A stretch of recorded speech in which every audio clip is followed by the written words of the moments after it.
folks, James here at Tiny Battles with another unboxing for us. This week I've gone a little bit back in time to this, the Battletech beginner box. Battletech's been around for about 35 years now. It's something that I remember seeing, I think it was a second edition starter box advertised many years ago when I was at school still, and really wanting a copy. I never got one until about third edition, which came with some plastic minis, which, to be quite frank, compared to today's standards, are terrible. However, as time's gone on, they've released I don't know how many different mechs and minis, and most recently they released this new starter. So in here we have the quick start rules, some truncated record sheets, I'll go through these in a minute, a short story, some Mech Warrior cards. These have different stats on, but we'll go through those again in a minute. Some little cardboard mechs, a couple of D6s, some cardboard scenery bits and pieces,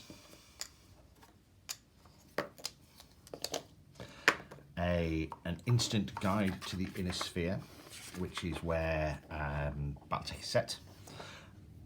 A little bit of an advert for Ironwood Metals, who do the majority of the minis, and a map, a paper hex map, all in a box. So just to flip it over, you get, this is 2018, so it's 2 years old now. Quick rundown of what you get, including the 2 minis. So you get in here if I remember correctly, you get a Griffin and a Wolverine. So that's what's in the box. Let's go through everything separately. We'll start off with this bit. So this is the instant guide to the inner sphere. So a quick recap of what the universe is, some artwork from over the years. Some of these are amazing, like 80s and 90s art. Flip it open, a quick map of the inner sphere around 3025, which is when the starting point for Battletech as a universe is. On the back then there's a quick recap of what Battle Mechs and Mech Warriors are. So this artwork is from the Mech Warrior RPG, I believe. In the box then we also get this, a double-sided single paper map. So on one side we have the desert, and on the other is a grasslands. This is designed, this one is one you can buy anyway, and it's just so that you've got something to start on. Normally you'd play with at least 2, either long ways on or side by side. Again, it's fairly thick cardstock, marked out with some line of sight block affecting bits and pieces. So woods, this is where these come in. So you can make your woods a little bit more interesting, or spread them out over your map a bit more, or even add in extra bits of line of sight scenery. So that's those bits. Next up are D6, they're D6, don't need to say much more about that. The Colby's Commando mission is just a William H. Keith short story. There's actually 2 parts. The second part is in Ice Storm, which is in the Game of Armoured Combat box set. I shall do that, the review and an unbox of that one next time round. It's actually not a bad read. Hopefully Catalyst will do this, to put it together and do it as a digital download or something like that for people to buy, or even give away free. But it's not a bad little read. Literally Colby's Commandos, which use all the mechs that are in the 2 box sets, are Hive Protector Planet, and it turns out to be a little bit more than that. Next up are these, the Mech Warrior cards. These give you additional stats to play with regards to your gunnery skill, and these have some various different ones. So 4, so they lower it from a 4 to a 3, some are a 2 as well, just to make it a little bit more interesting. They've got quite nice, you've got some details, what house they're in, their unit, what mech they pilot, a little bit of biography, some special abilities as well, which are quite nice. So for example, Emiko Kalu is a captain with House Davian in the 2nd CT Hussars, piloting a Thunderbolt. And you can do special pilot abilities, so you can make multitask and make an attack against a secondary target in the front arc at +0 modifier, or in the side or rear arcs at a +1 modifier. And Tactical Genius, when in command, may re-roll initiative. The second roll stands even if worse than the first. Next up are the record sheets. Now, in the full version of Battletech, this is a full sheet. There's a load more down here with one showing on the screen now. However, to break down a mech record sheet, you've got the mech data. So the type it is, its movement points, how heavy it is, its weight class. So the tonnage affects the weight class. So there's light, medium, heavy, and assault. What tech base doesn't affect this version does have an effect higher up. So is it in a sphere or is it clan? Different type for weapons and the range modifiers. So that's a little bit of a quick sort of, you can see there all what modifier I'm adding, types of weapon. Some of these weapons, so for instance the LRM-15s and 2s have ammo loadouts, so you see down here how many shots, so you have to mark them off as you go along. You've then got the mech hit locations, which reflects here into the armor diagram. So as you hit, say, the center torso with something that does 5 damage, you'd mark off 5 of these little blobs until it's all gone. Then the damage transfers from out in. So if you blow off an arm, it moves to the left, moves to the torso, then to the center. If you take a load of damage in the head all in one go, that's that mech out.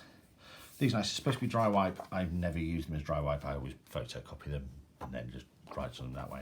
And on the back, some have some information. So just like in the technical readout books, got some information. So this gives us a load of info about the development and how to use it and what have you. The Thunderbolt, the Griffin, ones where we've got variants. So for example, this one is the TDR5S. There's also TDR5E. On the back they've put some nice artwork of a Thunderbolt in this case. The Griffin has the Throne and Wheel Farcad of House Steiner. It's getting lovely 80s artwork.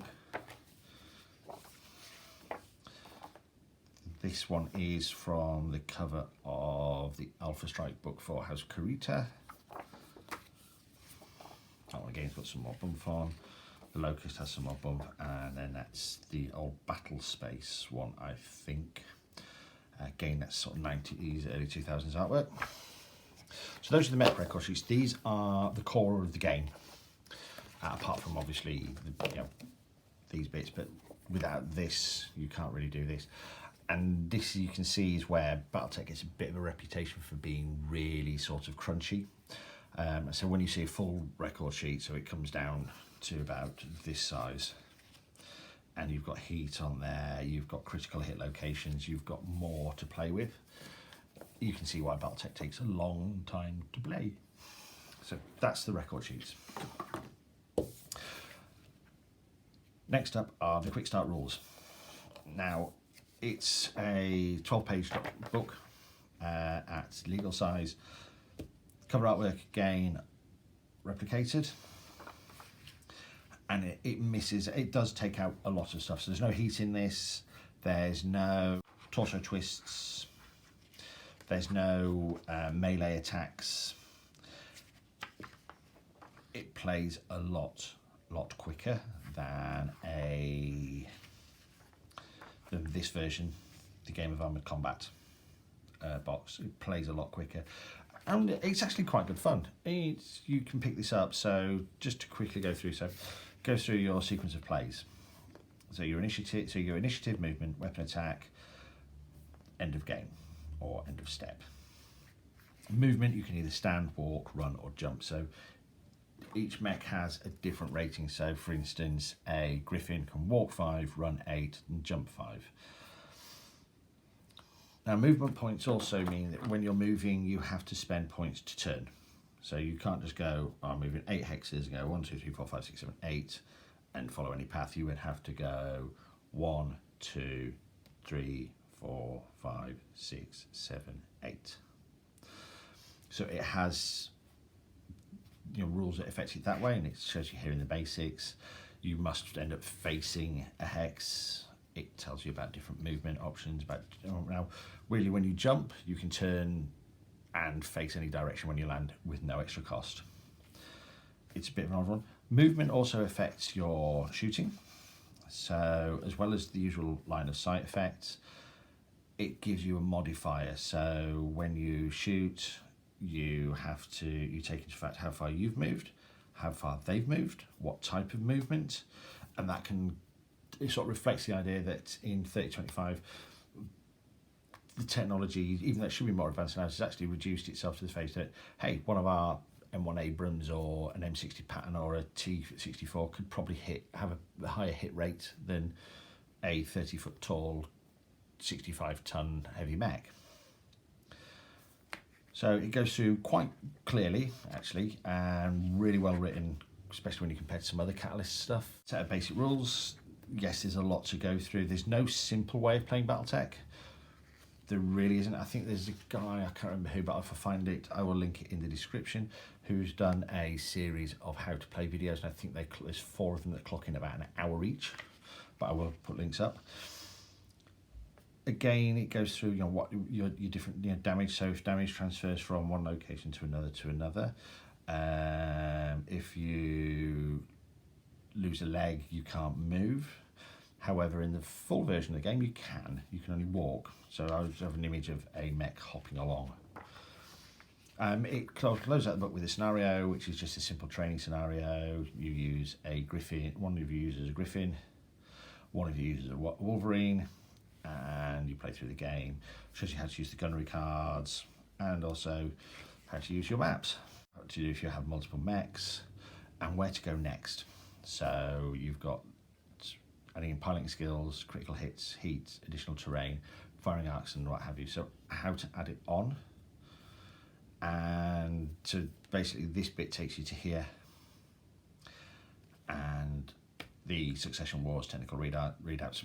Catalyst actually were quite clever at this point, so they did this beginner box, you get a Game of Armored Combat box, they did the Succession Wars technical readout, re-released a load of the old fiction in EPUB, and they also did some new maps, well, reprinted some maps in the Grasslands bundle, and then they did the House Arano book, which I will do in another video, which uses the beginner box, the Game of Armored Combat box, builds off the Battletech video game for you to have something extra to use, and actually plays makes really good use of that. So if you don't want to go, I'm going to go spend hundreds and hundreds and hundreds and hundreds of pounds, which you can easily do with Battletech, it's nearly as bad as 40k that way. You can do that, or you can say, I'm going to buy a Game of Armored Combat, I'm going to buy the House Arano book, I'm going to buy some extra maps, I've spent maybe 100 quid, and hey presto, I've got a game I can play repeatedly, and then I can add mechs on when I want to. So that's the quick start rules. Also in the box are these, which are little cardboard mechs of all the type. We've got record cards for, we've got record cardy sheet things for. They're just the renders printed onto card. They're quite nice, the way they've done them with the little cross base means what you're facing, so when you put them on a hex board, you can go which way it's going to face. And then finally you get these. You get a Wolverine and you get a Griffin.